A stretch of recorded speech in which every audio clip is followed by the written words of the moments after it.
live on Facebook. Hey, everybody. Welcome to Coffee with Christy and Crew. We have a super awesome special guest that we're letting into the group just for today because he's amazing. I told him it's going to be a new world, entering the operations world. So today we're talking about task management, how to get things done, how to be productive, how to be efficient, how to be effective versus efficient. And all of you guys know that Stephanie is our systems queen. And all the time I've known Stephanie, all she talks about is GTD and Todoist. And I don't know anything about it. So I'm like, let's do a call on this because my coaching clients ask about it all the time.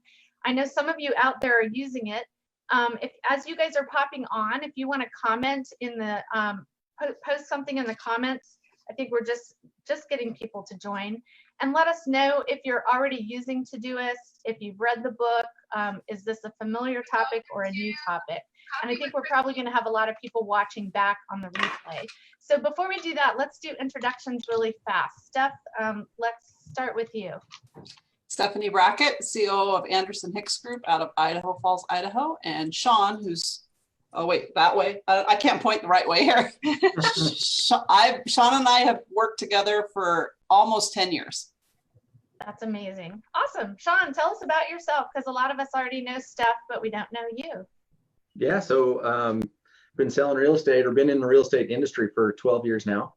I was in a software company before that and college before that. So been practicing GTD for about 15 years. Read it a long time ago when it was brand new and just embraced it and ran with it. And it's still a work in progress. That's amazing. That's a long time, 15 years. Yeah, it is. It is. And I studied a lot of different methodologies before that and just kind of thought that every couple of years I would adopt something new. And this one's just stuck. So I think the principles are pretty I'm excited to applicable. dive into that because I think it's really unusual to find a rainmaker who is bought into a system the way you are. So I have so many questions. Elizabeth, you want to introduce yourself? Elizabeth Gilbert. I'm in Kansas City, Missouri. My Rainmaker and I have been together for a decade on May 1st. So looking forward to that anniversary. And I COO of the team, and then I also do group coaching for OpsBoss. Awesome. And y'all know I'm Christy Grossman, CEO of OpsBoss Coaching, and I somehow managed to be a COO of a team for 23 years without using GTD, and I wonder, gosh, what if I had? What would have happened? So we're going to dive right in. I want to ask just first of all, like, why do we need a task management system? Like, we talk about systems all the time, and we talk about contract to close and a listing system. Is this like an extra thing for you guys? Is this a foundational thing? Like, let's just go aerial a little bit with task management. Who wants to jump on that? Well, first of all, I have to share a secret. Shawn's a mega, but he's an ops guy. Just so you know, he's an ops guy. On friends today. So he's among friends. That's good because we're sort of unicorns in this group with the number of high Ds that are operations people in this group. So it works. Yeah. True. But as far as task management goes for me, like I need a system to be able to keep my word to people. If I say I'm going to do something and to build trust, I have to have a system or I'm not going to get it done. I'll forget. So I have to have a system to capture all that stuff. That's what it does, is builds trust. Oh, I love that. Elizabeth, do you have anything you want to add? You know, I need a system as well, and mine has typically been not Todoist specifically, but I have a waiting for and to-do list that I just keep on an Excel spreadsheet. Like, and that's worked okay for me. And if I can learn something new about GTD or Todoist, I'm more than happy to do it. Love it. I always tell my coaching clients, there gets to be a point where you can't keep the office in your head. Yeah.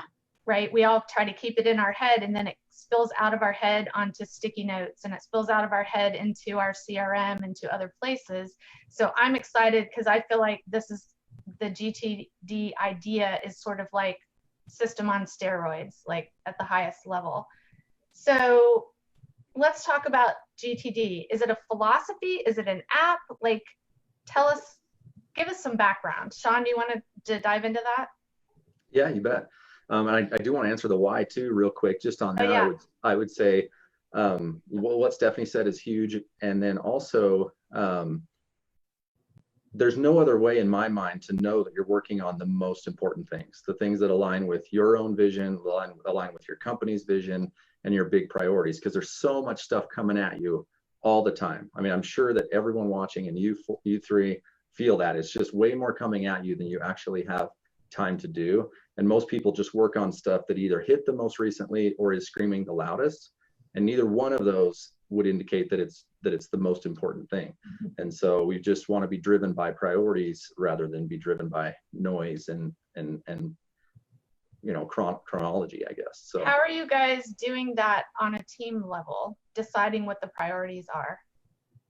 Oh, good question. So Steph, you want to kind of explain what our issues list and traction kind of looks like? Yeah. And then we'll circle back around, Christy, to your question about what GTD is as far as Perfect. system or app or whatever. We have a tradition here of going off the script. So it's okay. We'll go wherever. But you asked such a good question. I want to hit it again. But Steph, go ahead and answer that. Yeah, so we run the traction model. And if you haven't read the book Traction by Gino Wickman, it's awesome. And basically what it is, it's an operating system for a business. So just like Windows is an operating system for a computer, Traction is an operating system for Windows.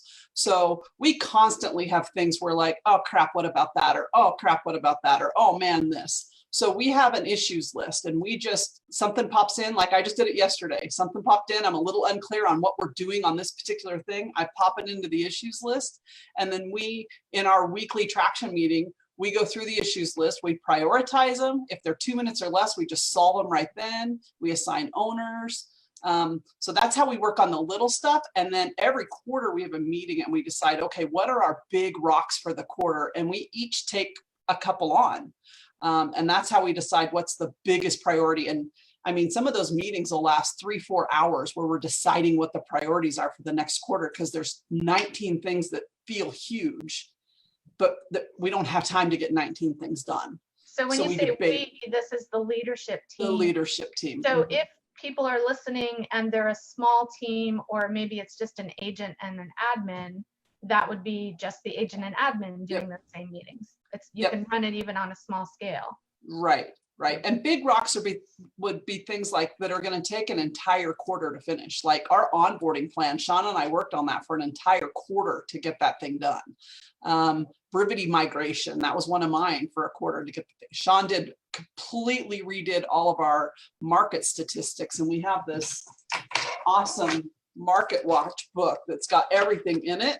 And this took him a quarter to put together. He worked on it a couple hours a day, every day to get this thing put together. So that's how we kind of go through and decide, and we debate and go back and forth. I mean, Shawn will throw up his top 3, I'll put my top 3, and then we just debate and decide which ones are the most important, and then we assign those out. Okay, so to circle back, so what we're talking about is task management, and this is our way of making sure we're working on the most important things. Yes. And that the most important things are moving forward so that our business is moving forward. Right. So I think then we came back to the question of, okay, so what is GTD? What is Todoist? Like, is it an app? Is it a philosophy? Like, give us kind of an aerial of that. So the way Steph described Traction is perfect. It's an operating system. That's what GTD is for an individual. And it's funny because as we read Traction, I read Traction 12 years after I read GTD, and there's a lot of overlap, and it's really similar principles. And so we brought some of our GTD principles into how we run the business, some Traction principles into how I run my own personal life. And so they're methodologies. It's a way of processing life's inputs and scheduling and getting things done, just making sure you're working on the most important stuff. And so getting things done, when we say GTD, it's Getting Things Done, which is a book by David Allen. We've got to throw his name out there because we got to give him credit for it. And what he says in the book is that there's no new ideas in that book. It's just a way of looking at things.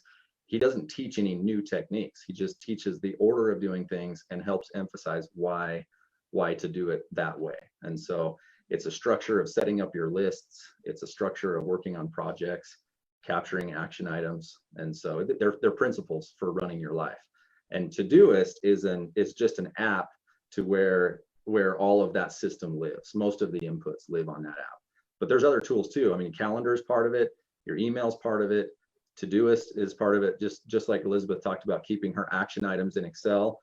Really, Todoist is a place for us to keep action items, but it gives you a little bit more dynamic way to look at things. You can slice it from a context list, or you can slice it from a project, things like that. So that's a supporting tool. So what makes it so, you guys are so passionate about it. Like I know Steph is, and I'm pretty sure you are too, Shawn. Oh yeah. What makes it so different from all the other things that are out there and ways we can organize and tools we can use? Yeah. To me, it's different because it tells me what I need to do when I need to know that I need to do it. I don't have to think, oh, so I could put in Todoist, I can put process payroll every 15th and last day of the month, and it will pop up on the 15th and the last day of the month, whether that be the 30th, the 31st, the 29th, and say, hey, don't forget to do payroll. So it's very intuitive, and you can set reminders to only remind you when you can actually do something about it. Shawn has an errands list, right? So, and we'll talk about that. When he's about to go run errands, he'll pop open his errands list, and it's got 4 things on that he could go get done while he's out and about. I love that. I actually just put up a blog post yesterday about decision fatigue and how many decisions we have to make every day. And what I'm hearing you say is this takes that off my plate. Someone's just telling me what to do at each moment of the day or each day. So I love that. I hate making decisions. I eat the same place for lunch and dinner every single day, 7 days a week, and they already know what I want to order, so I don't have to think about it. That's awesome. So you guys mentioned something to me, CCO, capture, clarify, and organize. Is that where we want to start talking about this? Yeah. There's the way that David Allen breaks up the principles is there's 5 fundamental principles. The first one is capture. That's the first C. Second one is clarify. Third one is organize. Fourth one is reflect. And the 5th one is engage. And so Steph and I thought, okay, what are the most critical things? And the first 3, I mean, we wouldn't have time to talk about all of those today, but the first 3 really add instant clarity to people when they start thinking about their inputs in that way. When I talk about inputs, I'm talking about all of the hundreds of things that come into either your mind or your space or your inboxes or ideas, their notes from a meeting, just everything flowing at you from all different angles. And so the first thing is just having the habit of capture. So you have an idea. You mentioned earlier your mind is not your office. And so David Allen says your mind is a place for having ideas, not for holding ideas. So capture is you just get used to something comes into your mind, you get it on writing or get it into an app somewhere. And so Todoist has a really good way to just capture quick thoughts. And you don't have to clarify it or decide what it means or decide what the next action is right when it comes to you. Like this morning, I was getting ready for work and I'm teaching a class and I had this thought come in, oh, I need to touch on this in the next week. And I opened up my phone and just added 2 words and set my phone back down. So later, when I processed it a couple hours later, as I was doing my morning routine, that's when I start clarifying. And so I picked that up and I said, okay, what's the next action on this and where does it need to go? I flushed out the idea a little bit more, described what it is, and then I put it on a list for the next weeks. And so do you have time scheduled for clarifying every day? Or, oh yeah. Oh yeah. That's part of your, okay. Yep, and that's something I've kind of layered in. David Allen doesn't really teach about routines, but Michael Hyatt teaches about that a lot. So I've kind of layered that process in, and yeah, I have specific times a day where I clarify everything and organize it. I love that. So captures 24/7.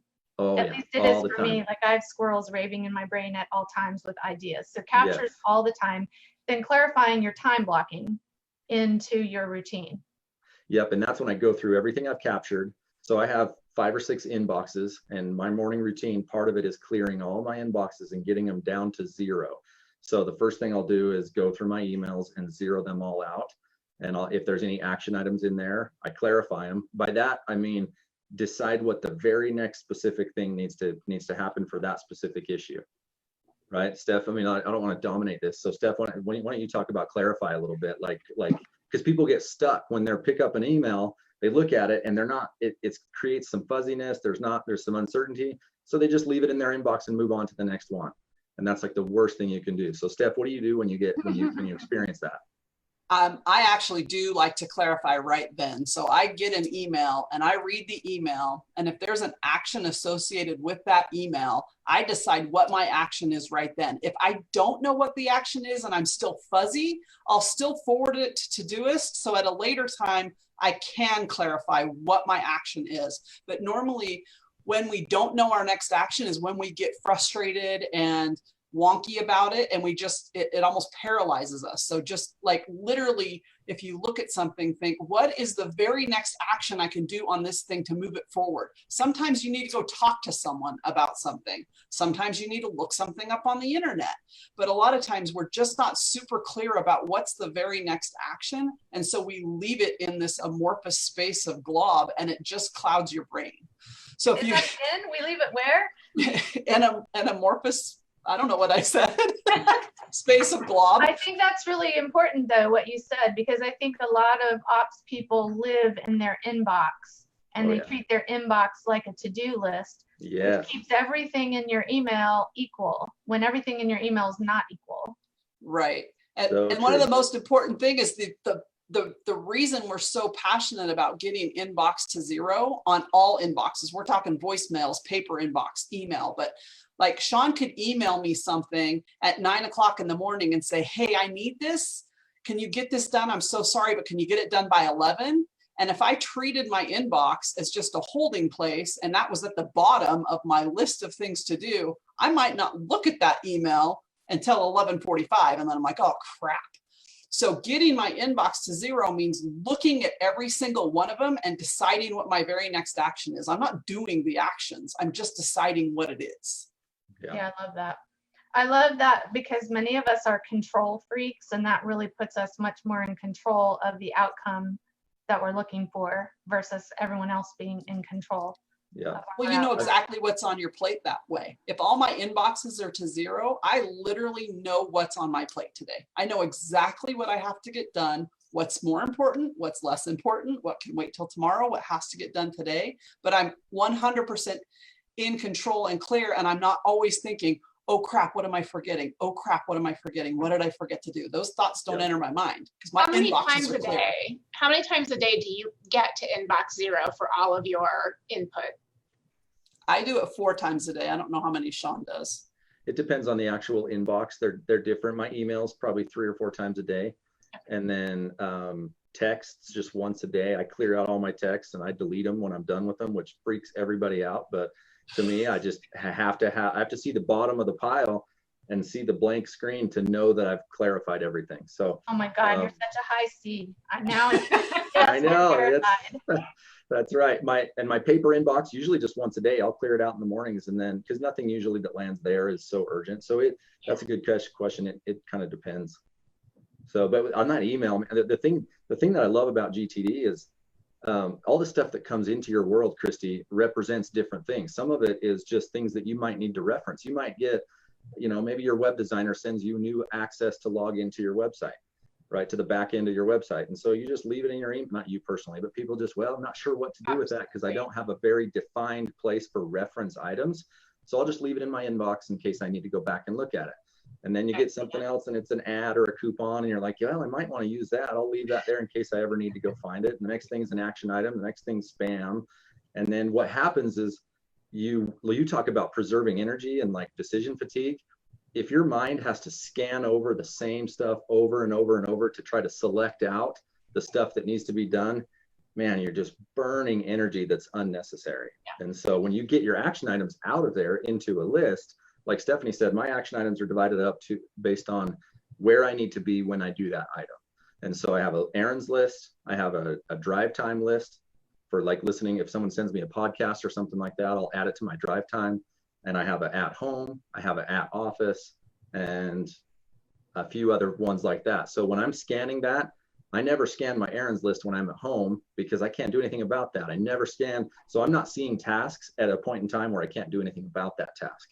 It seems silly, but man, I don't think it's silly at all. I think a lot of us are really overwhelmed, and this sounds like it really helps with the overwhelm and the clarity of what I should be doing. I think we spend a lot of our days figuring out what we should be doing.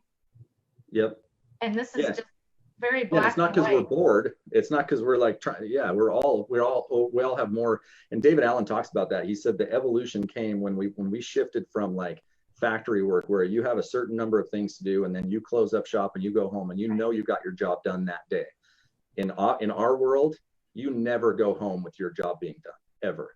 And so this allows you to create boundaries around it and just know that it's okay if there's a bunch of stuff undone, because I know that today I worked on the things that I needed to. Right. So to go back to what's in your inbox, when you look at that 3 or 4 times a day and you get it to 0, do you close out your email inbox when you're not looking at it? Or, I mean, like you may have to email people in between, and I know this is a nitty gritty question, but these are the questions that I get all the time. Do you close it out and you're only opening it when you need to send email in between checking it, or do you leave it open? What's your... Oh man, you're stumbling on like the human nature to chase squirrels. Yeah. So we all, like a lot of us have multiple monitors, right? You've got your email and you get in this habit of, okay, I'm only gonna, yes. And so to answer your question, you're only supposed to process a few designated times a day. Now, if you're in a sale, like if you're a buyer's agent, you might have to go scan your emails once an hour, right? Because your frequency changes depending on the nature of your job. But what we all do is if a brand new email pops in, even if we're working on a project or working on our office list and it's not processed email time, that thing pops up and you're gone. Nobody has the discipline that I know to just ignore that. And so I use an application called Boomerang, and then you can pause your inbox coming in. So my emails deliver to me 5 times a day, and that's it. And so it just holds them in some, what'd you say, Steph? Amorphous space. Yeah. It just parks those emails, and then at 7:45 a.m. I get whatever came in since 5:30 the night before, dumps into my inbox. That way I can go send emails as I need, because the email's there, but I'm not constantly distracted by them. Brilliant. Love that. So there are ways. Another hack that I used before Boomerang was I would close the inbox down, and there's a link. If you just Google, how do I send an email from Google? Do you guys all use Gmail? So how do I send a Gmail message without seeing my inbox? If you Google that, there's a link where you can save to your bookmarks, and it's Compose. It's a link to your Compose window screen. So you can go click that and send a message without seeing your inbox, because it's one of those things where, you know, David Allen says build bunkers, or not David Allen, Gary Keller, build bunkers and protect yourself from those distractions, because we just don't have the discipline to ignore that until our next process time. Especially when we're people pleasers, as lots of the operations people are. Yep. So Steph, what do you do on that? Because you don't use Boomerang, do you? Nope. If I'm working on a project during my one thing time, I shut everything else down. I literally am in my project. I just close the window. So do you ever have to go send a message, or that doesn't really come up very often? That doesn't come up very often anymore. When I was in production, it did. And I wish I would have done that better when I was like actually in the day-to-day and doing task management for like I think you can still do it when you're in the day-to-day, but you may do it for shorter periods of time. So you may not have it shut for 2 hours. You may have it shut for 30 minutes at a time, or an hour at a time. You have to make adjustments. Yeah, because your role is really different than some people that are probably watching this. So we talked about capture, clarify, and then what's organize? Go ahead, Steph. That's organizing your stuff into lists. So if you think of like Shawn said, he has errands at home, those are lists. So most of my Todoist stuff is at the office. That's where I capture most of my stuff. I can't say her name because she'll answer me, but the Amazon thing where you talk to her, that thing, if I say it, she'll start talking. But I use that for shopping. Anything I need from the grocery store, I just tell her. My husband gets it. I need something done at home, I tell my husband and he does it. So Shawn doesn't have like a husband that sits at home. His wife is trying to take care of 4 kids, so she can't just be at his beck and call to do all this stuff. But so a lot of my home stuff is that. But so organizing it is putting in the list. So if I came across something, I have an @Shawn list, right? That's things I need to talk to Shawn about that aren't urgent. I don't need to talk to him about it right now. And we meet every Monday at 2:00. And it's funny because you'll see us, we'll both pull out our phones. He'll pull out his @Stephanie list and I'll pull out my @Shawn list. And then he'll go, what do you got? And I'll tell him what I have and I'll say, what do you got? Are you guys able to screen share with us so we can see what that looks like? I Is that can. easy or not easy? Let me see here. Let me get Todoist over on my other screen. I got one. You got it? Yep. Okay, How do let I- Shawn do it. He's faster. Is there a, So at the bottom in the middle, you should see a share, like Oh, a yeah. little. there we go. I didn't vet this first. I hope there's nothing like personal in here. This is my, you're He's got, seeing my like- whole personal system right now. Buy Stephanie an amazing present on there. Yep. So what we're talking about is, so this is Todoist is what you're seeing right now. Oh, we don't see it yet. Oh, you I don't? see it. Oh, you know what? I probably have it on my other screen. Okay. Christy, do you see it? I think so. Yeah, Yeah. Todoist.com. Yep, I see Oh, yep, we're Stephanie good. at Stephanie at the top. Yep. So here's my inbox in Todoist. So if I capture something, get ready for coffee with Christy. So that's captured at that point. Okay, that's exact, let's say when Stephanie said, hey, do you want to do this? Yeah, I'll do it. That sounds great. Capture it so I know. And at that point, I'm not clarifying it because I don't know what get ready for coffee with Christy means. Right? I don't know what that, what does that mean? I got to figure that out. And there's no context for that. So then what the next step on that would be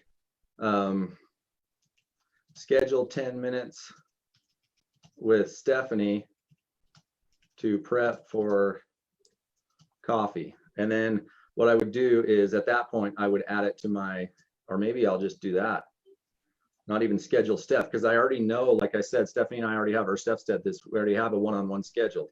Mhm. So if it's not urgent, then talk to Stephanie to prep for coffee. And then if I put it on my @Stephanie list, so then the next time Stephanie and I are meeting, so right there, it's out of my inbox. Well, it's out of my inbox. So it's not going to bother me. I'm not even going to think about it. I'm not going to waste mental energy or RAM on it. And then the next time I'm sitting with Stephanie, we're first going to talk about, hey, are we okay to shut Jacob's site down now? This is a thing that we've been working on for 2 weeks, like a little mini project that we had. And so, and then what's cool about that is once this moved to the next thing, most people, because if they didn't have a system, most people would say, okay, I better go find out right now from Stephanie if we can do this, right? Because it's on my mind. And so, of course, I just want to get it done and check it off and move on for my sake. But who am I to decide if that's the most important thing for Stephanie right now? So I could walk in there and interrupt her what she's working on, but this isn't time sensitive. So it's okay to interrupt people if it truly is priority. It's not okay to interrupt people if it's just because you don't have a system and you're afraid if you don't deal with it right now, you'll forget. Okay, That's so not okay. I'm going to skip right there to the question that I had at the very end. Okay. Since we have you here and we don't often have Rainmakers here talking, I know there's a million people that are going to watch this video and say, my Rainmaker would rather just walk in and interrupt me all the time. How would you help the operations person teach their Rainmaker how beneficial this would be? How do you get their buy-in? Steph? Most people are not high C like you. I got lucky. And no, you guys can't have Shawn. He's mine. That's my line. It's really hard. I think if you schedule time with them every day for them to do their brain dump, like, what do you have for me today? Give me everything and just capture it all. Capture everything they have for you to do. They'll stop coming in constantly. They're still going to do it. Squirrels are still going to come up. They're going to get a phone call from someone and call you. But we have a rule on our team that if it's an action item, it goes via email. I can't remember the last time Shawn walked into my office and asked me to do something like an action item. He sends it via email because then he knows it's captured. He knows I'll clarify it and he knows I'll get it done. So you have to kind of approach it as a training moment with that person. So my first recommendation would be to schedule time with your agent every single day and say, give me your brain dump. Just give it all to me right now. Give me everything. And then you can kind of control when you work on it and how you work on it, instead of them feeling like I got to just keep going in. They're still going to have a few things, but that'll eliminate probably 75% of the stuff. Yeah. And I would help them understand the why too. If you sat there and you said, hey, one of the things that I'm working on, I know that I'm more efficient if I can batch my time. And if I can take 30 minutes and deep dive on a project, I can actually create more things for you. I can get more done for this company, and I can reduce the number of errors that I have in my work. Because I mean, you go back to the one thing, and it is proven fact that if we multitask, the quality of our work is less. And so all of these benefits will come. And if I could have maybe 30 or 60-minute blocks of where I just focus time where I grind. And so what I've done, like Stephanie said, what I've done is scheduled 15 minutes for us every morning to debrief. And then I've also bought this really awesome little notepad for you. I'm going to put it in the corner of your desk. I'm going to write my name on it. So this is a notepad for only things that you want to talk to me about. And maybe it's the fastest thing for you to just jot down a couple reminder words, and then we'll hit it. And by the way, if it's time sensitive, open my door, come right in, barge in, do whatever you have to do. But if it's not, if we could batch those into specific times, I think I could be more effective for you and get more things done for this company that are bigger and more exciting and drive revenue to the company. Love that. Love that. Okay, so if you're listening to this, all you need to do is rewind and play this one section and play it with your Rainmaker, and then sit down and have a conversation about it. Because you just heard both sides of the coin, operations and Rainmaker, how the vision comes together. One of the pushback, one thing I get pushback on is it seems kind of impersonal. That will, even when I heard Stephanie describe that I never go in there anymore. If I didn't know our relationship, I do go into her office. She comes into mine, and we talk about awesome stuff, and we have a close relationship. So it's not impersonal. It's just selecting. It's just being more selective about those interruptions. It's just having a little bit more respect for her focused time. But yeah, there's plenty of times when we hash stuff out. Or the other thing too is I'm not in my office. I mean, I am in my office focused a lot of times, but I'll circulate and walk the halls, and sometimes she'll be circulating too. And so we'll catch up then. So it is a really fun personal environment. You guys actually spend a lot more time together than most Rainmaker ops people, because you do have very purposeful times that you meet and regular times that you meet. And I'll say that in our world is unusual. Oh, interesting. You're very committed to your meetings, so I high five on that. So if I've not used this system before, like, where would I start? What's the first few things that I need to do? Are you talking Todoist or GTD? Either one. Okay. Where do I start? Like, if this is brand new, it's the first time I'm hearing about this, what's the first thing I should do? Read the book? I would read the book, but I would get my inbox to 0. Like, your mind isn't even going to have the space to process the book unless your inbox is at 0. What's funny about the system is, like, at any given time, I could walk into Shawn's office and say, tell me everything that's on your plate right now. And he could literally tell me everything that's on his plate. Everything. There's no weird stuff like hanging out. Oh, I should probably do that. He's got someday maybes. You know what? I might want to do this someday. I might not. He's got, oh, this is all the stuff I've delegated to people that I'm waiting for responses on. So if you want to be in complete control, you need to get a system in place. But the first step is, like, figuring out what system you're going to use. And then I think the first 2 things, Shawn gave me the book. I had worked for him for like 4 months, I think, and he gave me the book. So that's the first time I read it. It was 9 years ago. And the inbox to 0 and the 2-minute or less rule were the first 2 things I implemented. And those 2 things alone changed my life. Okay, so we talked about inbox to 0. What's the 2-minute rule? 2 minutes or less means it would take me longer. If something takes 2 minutes or less to do, then just do it. It would take me longer to clarify it, move it over to some other list, figure out what I'm going to do, when I'm going to do it. Just do it. So if it's 2 minutes or less, do it. Okay. So those 2 things literally changed my life. And that was my first round reading the book. And I've read it 7 times since. And I have added more stuff every time I read it. And then first steps for Todoist is what? Creating your lists? Can you screenshot your list stuff at some point and post them in the comments? I will. Yep. I'm going to capture that right now. Otherwise, it won't get done. So when you have your Todoist, and then so each of those things had, a different number next to them, which I assume is a task that needs to be done in each one, or an idea that you wanted to capture for each one. When do those get done? Do they live on your calendar somewhere too? Like, when do you do your Todoists? Good question.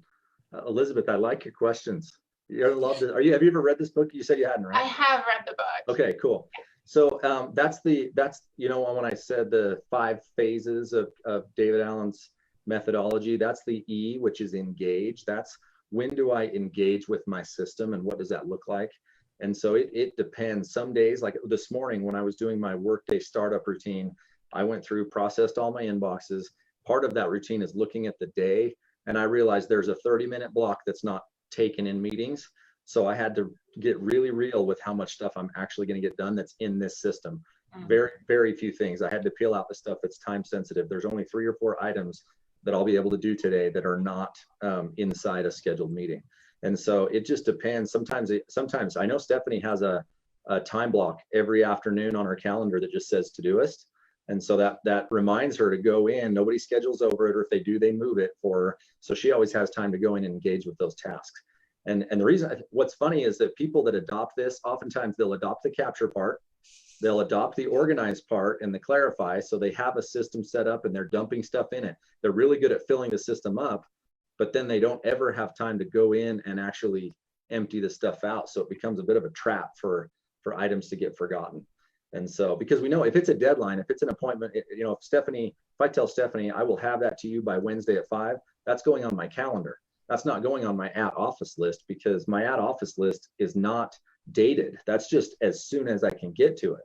So I would miss deadlines if I put time sensitive commitments in there. Those things go on my calendar. Technically, they actually do still live in Todoist, but there's a today spot. And so those do get dated in there.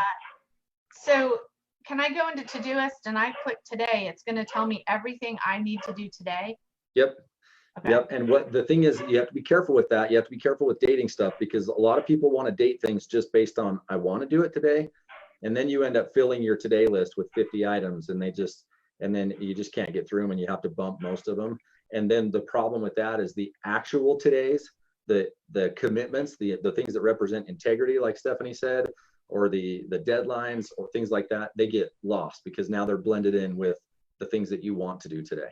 So I'm really cautious not to put want tos. I leave those in my at office list, keep my today list short so I can get through that fast, and then I can go work the at office list. And that's a change like that he actually had me make, because when we merged teams, I had so many things on my list of things to get done. And I felt like every day I was going home failing because I couldn't get everything that I had said today was the day. And he's like, take the dates off of all of them. Like, unless it's urgent and I have to have it today, or you need to do it today, don't put today on there. And then when you have extra time, just go in and work through as many as you possibly can. Because my problem was I was bumping them every single day. Oh, didn't get that one, didn't get that one. And so I'd leave every night. I'd done 10, but I didn't do 10. And I felt like crap and I felt like a failure because I couldn't get 20 things done that all took an hour in 8 hours. I tend to tell people to ask themselves each day, how do I win today? What are the things I need to do to win today? There's usually not that many things that you need to do to win the day. Those are your biggest priorities. So that my mind immediately goes, okay, I would date those things. Yep. And I do that too. So I limit myself to 3, and that comes from Michael Hyatt. He talks about the big 3. You know, there's so many people that talk about this, and I limit myself to 3 things that are not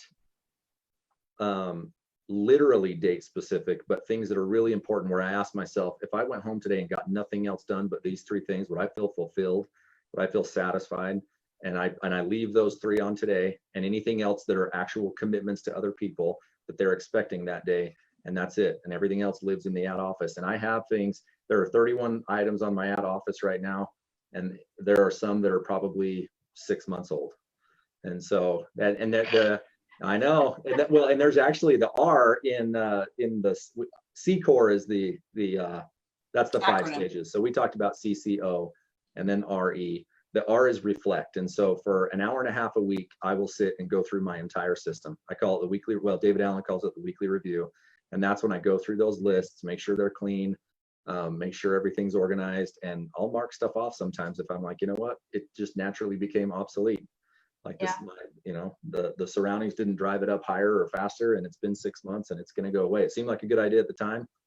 Or Stephanie talked about someday maybe. I might downgrade it to a different list, which I call someday maybe, which is ideas I want to keep, but I realize are long-term possibilities and not must-dos. So anyway, it's a fluid system, but the review is pretty important. Yeah, I love that.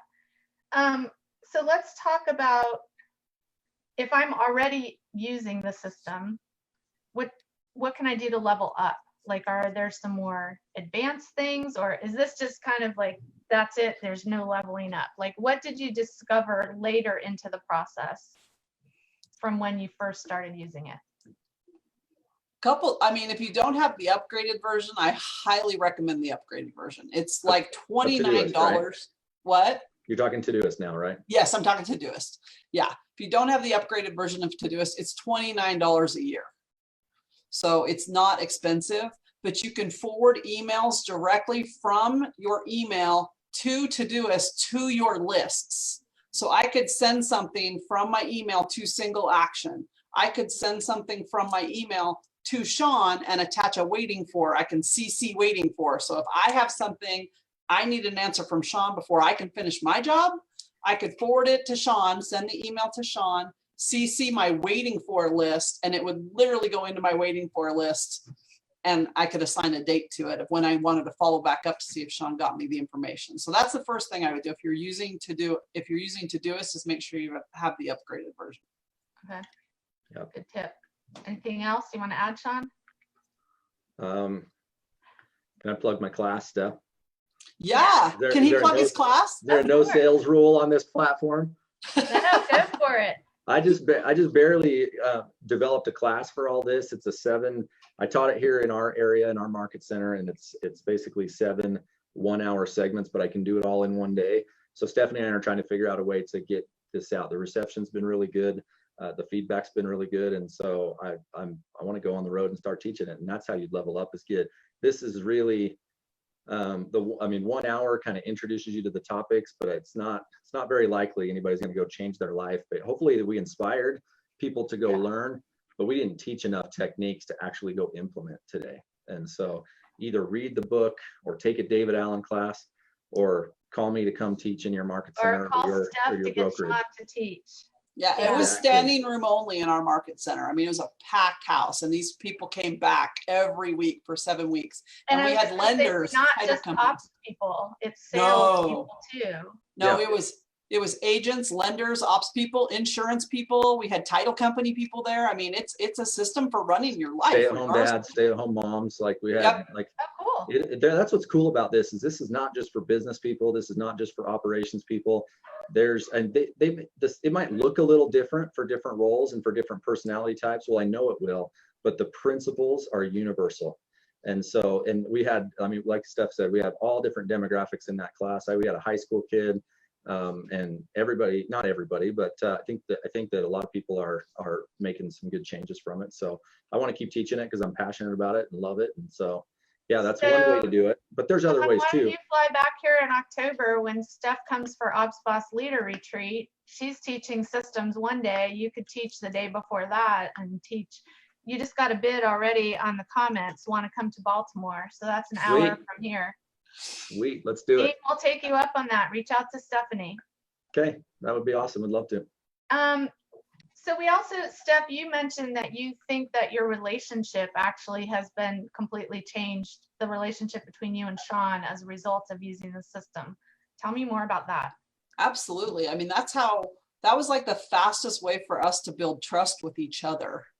Because, I mean, he said to me before, I use it in my class, I have a little screenshot of a comment he made on Hangouts. When we used to talk on Hangouts, he asked me about when I had updated, what day I update something, and I told him I did it yesterday, blah, blah. And his comment was, "You're like a robot, you know that?" And it's not because it's because I have a system. So he doesn't have to ask me when I update reports. He doesn't come in and ask, "Hey, when are you going to do this or when are you going to do that?" Because he knows it's just going to get done. And so it built a lot of trust between us. And it just helped we both speak the same language. So we always talk in the same kind of terms. Does the rest of your team use this too, or just you guys? Oh, a lot of them. I mean, most of the old Anderson group, before we merged teams, the old Anderson group, totally, most of them understand it, use it, and speak the language. Some of the new people that have joined are really getting into it, but not everybody. But everybody knows the concepts and everybody knows the language. So when someone says, did you capture that? We know exactly what that means.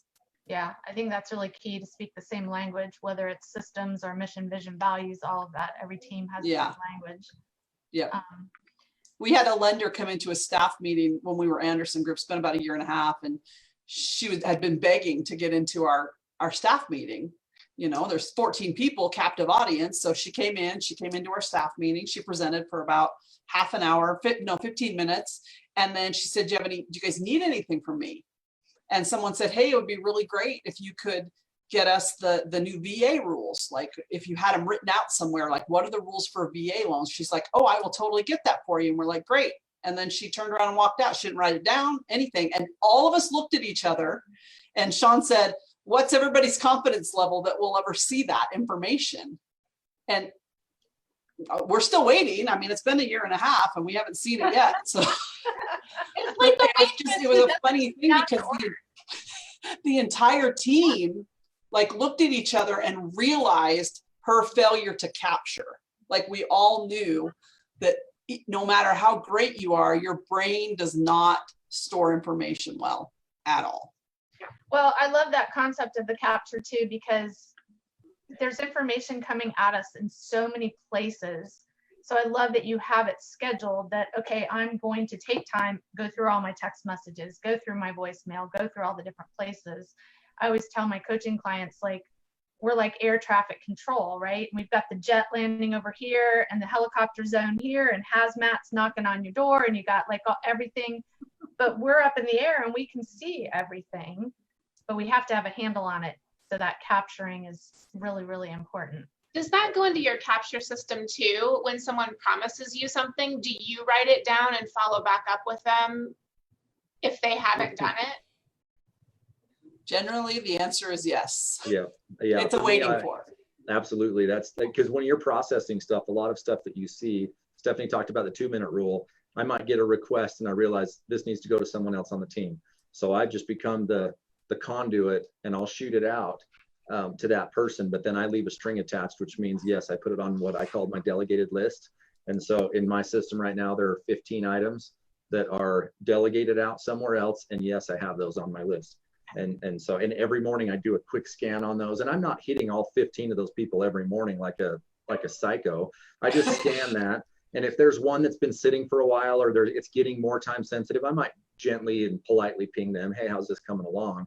But it's more just so because if you want an inventory where like David Allen talks about mind like water, just being, it's kind of a karate term, being at peace mentally, even though the world is chaos and you've got a lot going on. It's that state of non-stress because you know you have an inventory of everything that's going on. You've got to have everything that's out there that you care about the outcome somewhere on the list. So that's in my system too. I get that by looking at my drafts folder, because my drafts folder is always empty. So if I'm like, I just need something to look at that's completely empty, I'll go look at that folder for a while. That's how you get mine like water. Right. What about your junk mail? Do you empty that regularly? I do, yeah. There you go. That's another good one. Yeah. I only do that maybe once a month. I don't do that a ton, but I think I can tell by the questions that you're asking that this system would really, and I could tell you would embrace it. Yeah, in fact, one of the books, because I found GTD, the book itself is very dense. Yep. And so I was like, okay, if I actually wanted to introduce this to other people, could I? And then he came out with the workbook. And I don't know if you've seen the GTD workbook. Mm-mm. It takes the concepts of GTD and it boils it down into 10 steps. And it's Cool. like if you wanted to teach an agent how to do this and they have the kind of squirrel mind, that's the book that you could give them, because it is step 1, set up your capture system. And then it shows you how to do that. Cool. And then has a check-in. So it's a lot of it's not so much philosophy like the first book is. Yep. It is actual how-to step-by-step. Very cool. Thanks for that tip. Yeah. Melanie has a question. Can you push more than one inbox to Todoist? Yep. Do you mean email? More than one email? No, she's probably talking from different email accounts. Yes. Probably what Yeah, yeah, because you're not linking the two accounts. What you're doing is when you open in a Todoist account, you get an email address. It's a unique address that you then can send messages to, and that's Todoist's way of receiving them and dropping them into your inbox in Todoist. So yeah, you can send it from 100 different email addresses if you want. Your Mega could send it from his email to your Todoist. That's what Yeah, I was just gonna that's say. actually we don't do that a ton because Don't even think about it, Shawn That would Anderson. drive me nuts. Yeah, that would drive me nuts. I did make that mistake. I gave a close friend one time that address, and then I was teaching a class and I was showing Todoist on the screen, and he started dropping tasks into my inbox from the class, and yeah, so nobody knows my Todoist email address. I'm gonna go get it. Yeah. I know that could be interesting. I do want to say there are other tools you can use. When I was teaching this class for 4 weeks, I didn't tell anybody about Todoist because it does get overwhelming when you get in there and you start to confuse Todoist with GTD. So I taught the principles, and the principles can be utilized with a paper system. And so my wife she's, bless her heart, she was coming to this class to be supportive, and she started actually doing the stuff, and she was carrying around this paper notebook for like 4 weeks. It was driving her nuts, but she was getting in the habit of capturing. And if she didn't have that notebook, it was driving her crazy. And she was using different pages to represent lists like delegated and errands and stuff. And then she'd get to the bottom of that page and not know where. So the paper does have limitations, but there's other software that's just a supporting tool to support the principles. And so, but I would master the principles before you go try to figure out what software to use. And I really would use paper, because then once I introduced Todoist, light bulbs started going on. And I used to introduce it in step 1 thinking you have to know it in order to use the system. And people would just get absolutely overwhelmed and confused Todoist things with GTD things and then just give up. I think capture is the one that people are challenged with. It's the very first step, and it sounds so simple, but I think we feel like we have to know everything all the time. Yep. And we don't. Well, here's a good example. So last week I was driving home, and it was nighttime. It was dark, and one of the light bulbs on our entryway lights had burned out. And I drove past it, and I'm like, well, that's a bummer, and captured it immediately. Like, I think most people would drive back and think, okay, I got to fix that light bulb. But how often are you outside? Who knows how long that light bulb is going to be burnt out? And so the other thing is, a lot of people would just write down, if they do capture, fix light bulb, but maybe they don't have the bulb at the house. So you got to actually look at that. So captured, what I did is captured on my at home list, fix the light bulb. And when I went to go fix the light bulb, we didn't have the light bulb. So then I adjusted it to my errands list to get the light bulb. And so it took about a week for that to move through my system, but then it got fixed. And I know that's silly. People change light bulbs all the time, but it took me about 6 minutes total, didn't occupy any space in my mind in the meantime, and it's done. And you didn't drive past it 27 times saying, man, oh, I need to fix that light bulb. I forgot to do that. Oh, Yeah. son of a gun. Yeah. And your wife must love you. Oh, well, there's plenty of stuff that lingers on. I don't want to make it sound like I get that one. I was more worried about what my neighbors were thinking. So I was like, oh, that's got to get done fast. No. I love that. Is there anything else that we should chat about? If you guys have questions, post them in here, because we can circle back later and answer them if we don't hit them today too. I know a lot of people are watching later. I think just start somewhere. Like, decide, hey, any system is better than no system. So if you don't have a system for capturing things that are coming into your world, any system is better than no system. My least favorite would be a Post-it note, and that would be Shawn's least favorite. Post-it notes are meant for putting on something else, not for notes. But so my least favorite would be Post-it notes, but a notebook, like he said, like his wife Leah, that's fine. Use a notebook if you have to, but get really good at capturing things. You'll find you'll have a lot more clarity in your head when you need to actually go think about something, and you're not thinking of all the things that are just bouncing around. Crap, I need to do that. Crap, I need to do that. Oh man, I forgot to do that. So if you have something to capture all those ideas, you can spend a lot more brain power thinking about a problem or an issue and solving problems. Love that. Shawn, you want to wrap us up? I think we covered it. I think just it's something you got to just try.